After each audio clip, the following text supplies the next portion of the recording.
That was the famous handshake with Raul Castro, and I'm wondering if we all saw the president exchange some words with Castro.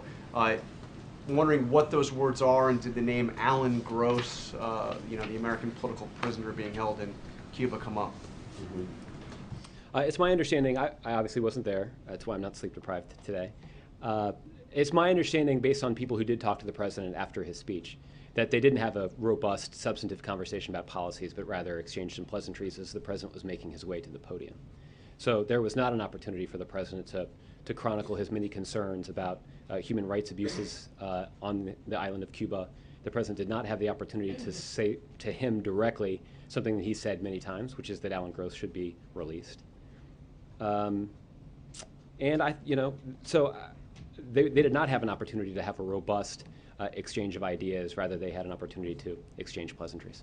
So you said the president has said many times that Alan Gross should be released? He said before, maybe it's not many times, but he said before that Alan Gross should be released. I think we put out a statement from the president just a couple of days ago on this topic. And what, in terms of, so I understand, he's there, he passed it. I know this was not a prearranged handshake, but obviously you knew that Castro was going to be up there on that stage. That's correct. Was it discussed beforehand what to do when the two would inevitably come face to face? Not to my knowledge. Not to my knowledge. And can you, you've seen some of the criticism. John McCain actually compared this to Neville Chamberlain shaking hands with Hitler.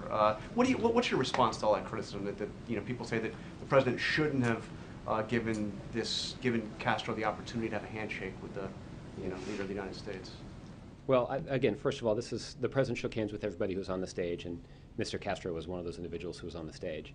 The second thing I'd point out is I think even in the few number of times that I've stood at this podium, I've been asked about other people who've tried to draw connections between recent political events and the terrible reign of Adolf Hitler. That is a dangerous and usually unwise thing to do in public. The third thing I guess I would say is that there used to be a pretty important principle that originated in the Republican Party, I believe, that partisan politics should stop at the water's edge. And it's unfortunate that we did see a number of Republicans yesterday who criticized the president for a handshake at Nelson Mandela's funeral. That is, I think, an important progression in a number of politicians' views on that topic. Is there anybody that the president would not? Is there any world leader the president would not shake hands with? If Assad had been on that stage, if Kim Jong-un had been on that stage, is there? I'm trying to gauge the principle. When you shook hands with everybody on the stage, is there anybody he wouldn't? That's a difficult hypothetical to entertain. I decline to do it at this point. So, Brianna. Thanks, Josh. To follow on